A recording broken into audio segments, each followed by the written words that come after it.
ברוך אתה אדוני אלוהינו מלך העולם אשר הכל נהיה בדברו. Amen. Amen.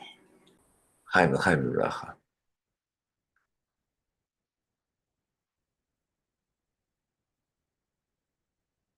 Okay.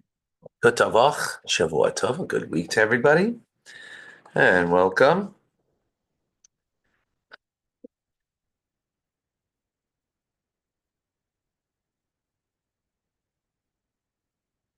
Excuse me. Today is Yud Aleph Shvat, the 11th day of Shvat. Yesterday being the 10th day, the day that the previous Rebbe passed away in 1950, and our Rebbe unofficially took it immediately, the Nisias, the leadership. Um, it was officially taken a year later, which on the Yortzeit, which the Fabringen, which the Rebbe officially took the leadership, was at nighttime after Yud, which would be Yud Aleph, the 11th. It was the 11th year. It was 5711, which corresponds to 1951. But the Jewish calendar was 5711. It's the 11th month, Shvat, the 11th day, the 11th year, which 11 corresponds to beyond 10, of which 10 is completion, wholeness, 10 divine attributes of God. The soul, part of God, has 10 powers of the soul, three intellectual, 7 emotional. And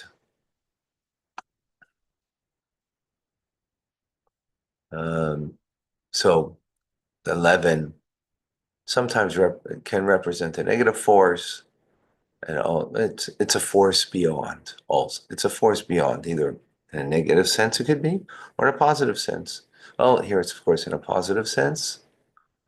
The what the 11th transcendence. So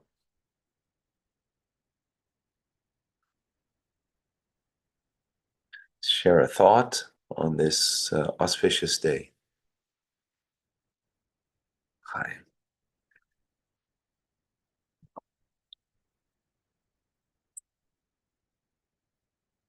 On the end of Moshe Rabbeinu's life, the last 37 days of his life,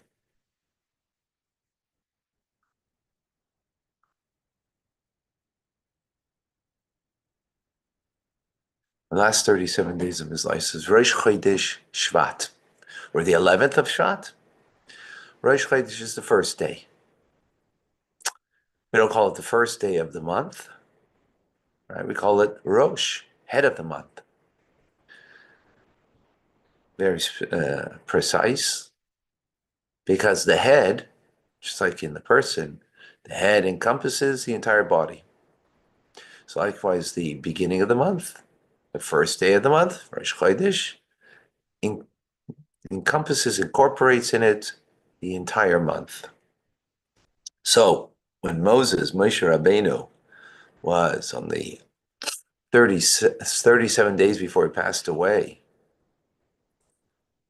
was Rosh Chodesh Shvat. It's the beginning of the book of Deuteronomy, Dvarim, and the Torah tells us that that he began to explain this Torah. And as Rashi says, and the sages in the Talmud tell us, that he translated the Torah. He translated it into 70 languages. How could Moshe Rabbeinu translate into 70 languages? Well, He was a transcendent individual. And of course, God inspired him. God inspired him. So the question is, of course, asked, why? Why translate the Torah into 70 languages? What is the point of it? What's the need for it?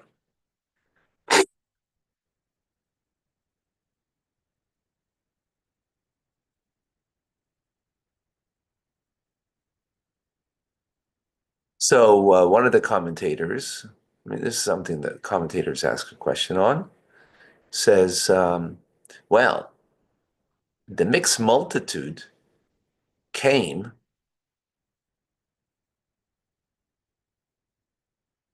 sorry, actually before that, in the question that's asked, um, you know, have it in the original language of Hebrew or Lashon HaKodesh, the Holy Tongue, of course. Now you might say, okay, maybe Egyptian, in the Egyptian language, because the Jews were there for 210 years. And of course, they must have picked up the language, and maybe some of the Jewish people didn't know Lashon HaKodesh. They knew Egyptian. So that would suffice for two languages. Why more? So some say because of the Erev Rav. The Erev Rav was the mixed multitude that came up. And they were a mixed multitude, meaning mixed from many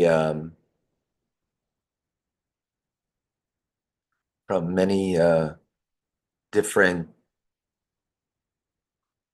nations, I guess, originally. And so they needed it so that they could understand the teachings of the Torah. Well, if they didn't know Hebrew or Lashon HaKodesh, the Holy Tongue, then why would Moshe Rabbeinu only translate it for them at the end of 40 years rather than 40 years ago? Is it not something they needed then? They're only needing it now before going into the land of Canaan, the land of Israel? If it was something that was a need, and that's why he's translating it, well, he's translating it for the people that are there. Well, those people were there 40 years ago when they went out of Egypt. They were there at Mount Sinai when God gave the Torah commandments, the Ten Commandments. And then as the Torah would seemingly, it would be something that was needed back then. So the Rebbe says the following. Moshe Rabbeinu, he's a Nasi. Nasi means the leader of the Jewish people. A Nasi Yuachel. And the Nasi is the equivalent of the people. That's how great he is. That equivalence means that he encompasses all of the people, all of the Jewish people. That's what it means. A Rebbe, it means my teacher. It's an acronym from Rej B'nai Israel, the head of the Jewish people. Head. Just like the head of the month. Well, the head of the people means he incorporates all the people. And his soul, in his soul, he incorporates all the people. It's, of course, a very powerful thought. And many meanings to that, but simply put, is that the Rebbe is connected with every Jewish soul. And by the way, through that, also has a connection to every soul, period. And can be there for every soul. That's why if you didn't write into the Ohel yet, to the resting place of the Rebbe, If you're Jewish, write in with your Jewish name, or names. You're Jewish. If and you don't have one, then just whatever you're called with your mother's Hebrew name. And if you're not Jewish, write in with your name, your full name, and the son or the daughter of your father's name.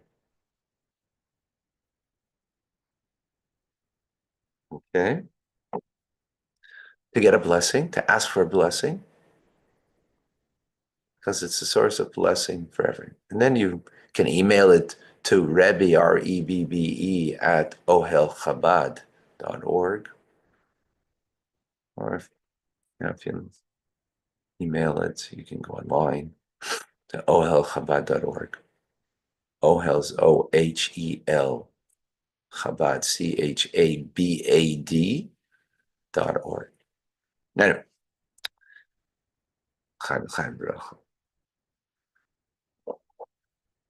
the head encompasses all souls. And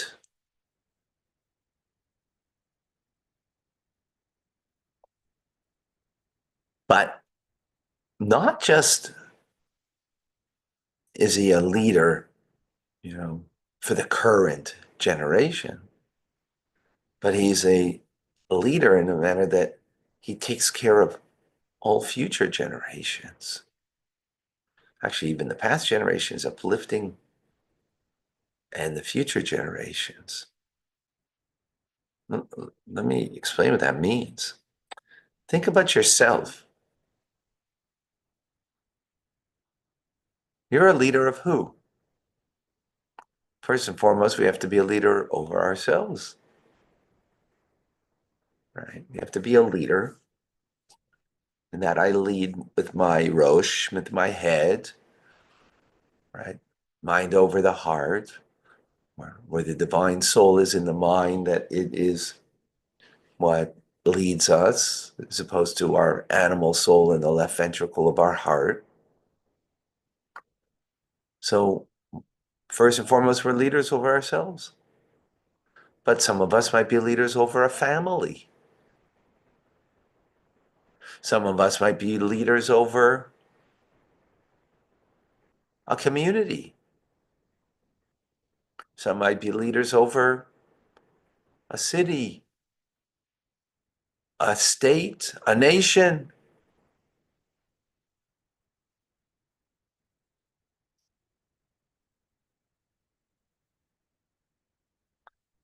And some of us are a leader over the entire world.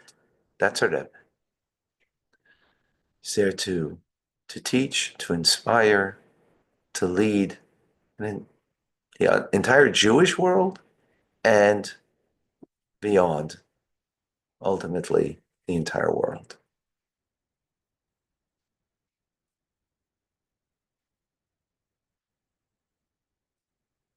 It's heavy shoulders. It's a heavy weight, heavy responsibility.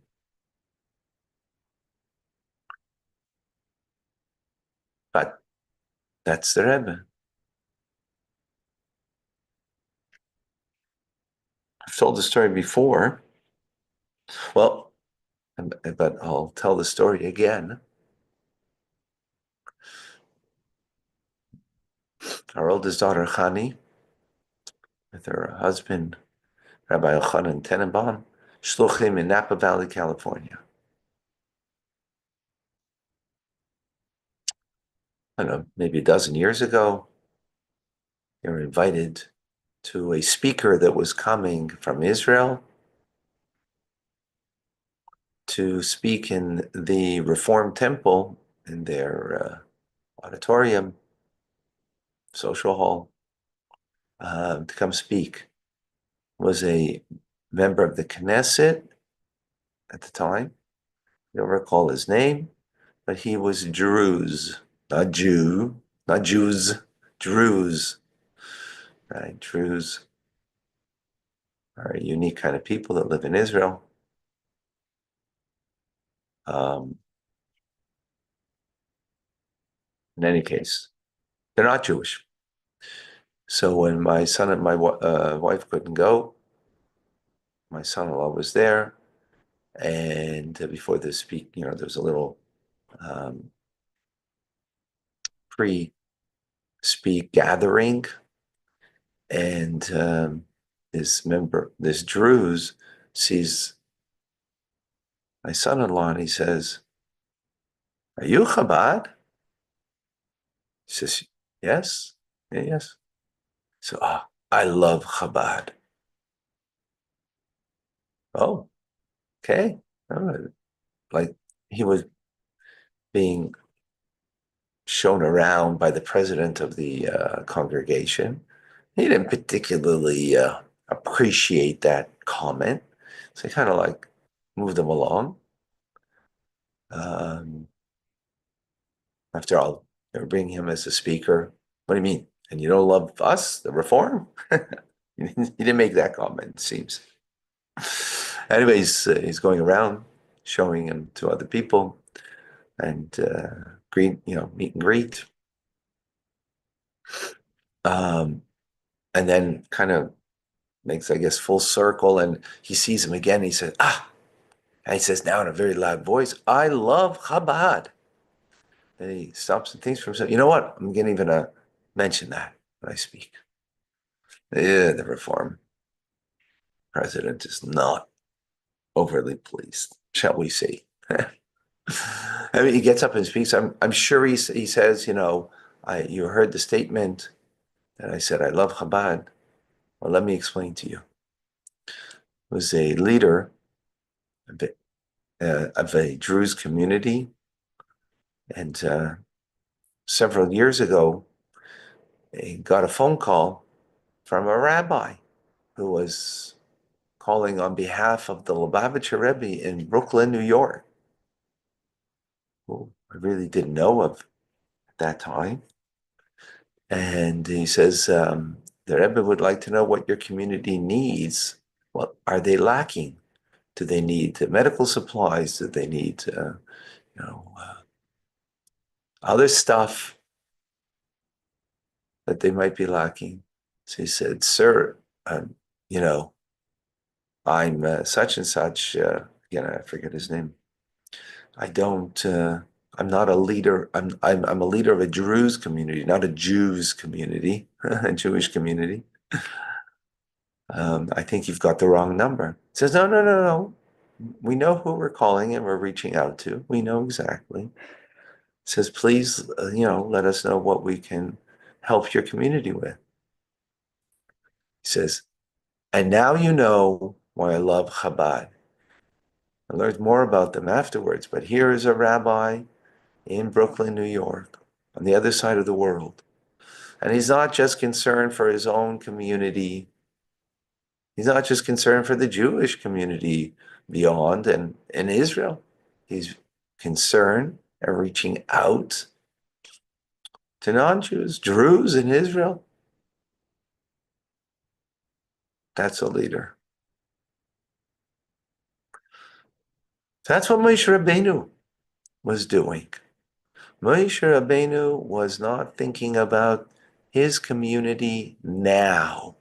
His community now might have needed one or maybe another language, only Egyptian, maybe needed another couple languages. He was thinking about the future generations of Jews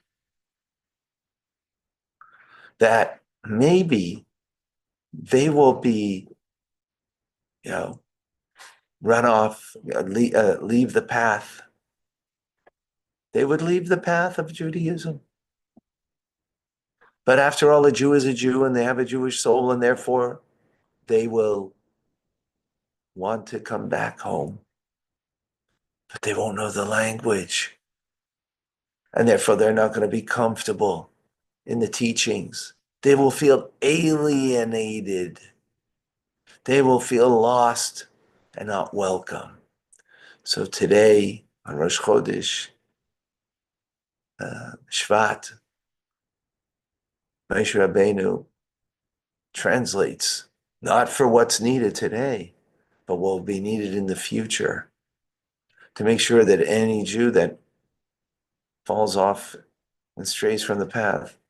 After all, they're Jewish, so their soul will one day want to come back home. Then when they come back home, make sure that they feel comfortable in a language that they're familiar with, so they could learn in that language. They could eventually mean to pray in that language, communicate in that language. That's a real leader. Thinking forward. And that's our dear Rebbe. Thinking forward. Shlichus in our generation is the translation of the book of Moses, the book of the Torah, into so many languages. To translate Torah in our generation, it's also translated. How? By having the Rebbe's emissaries throughout the world, in all 70 different lands and more, 100 different countries. In those countries, they speak the language of the people to make them comfortable, so that when a Jew wants to come to Chabad, that they could feel comfortable. When a non-Jew wants to be able to learn from Torah teachings, that they should feel comfortable and get the message. So therefore, the Torah, the Tanya, translated into all the different languages, and more importantly, that we, as emissaries of the Rebbe, bring the message to an entire world. And even further, that, you know what? We all are emissaries of God. And if you choose, you can also be an emissary of the Rebbe, and to take the message and translate it in how you understand the Rebbe's teachings, and translate it and bring it to another. Bring the teachings to another Jew, of course, and for a non-Jew. To take the message, that makes you an emissary of the Rebbe's teachings. As the Rebbe said, if you know the child knows the letter Aleph, take the letter Aleph and teach it to another child.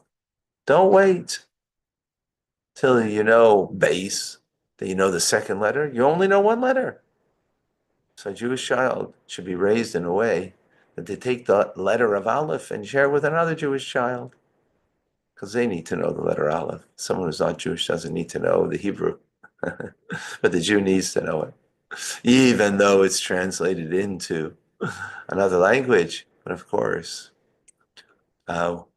also bring it in the original, bring it in both, and learn both.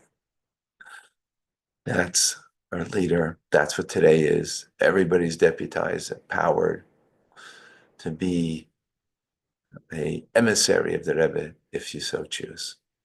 L'chaim, l'chaim v'beracha. We will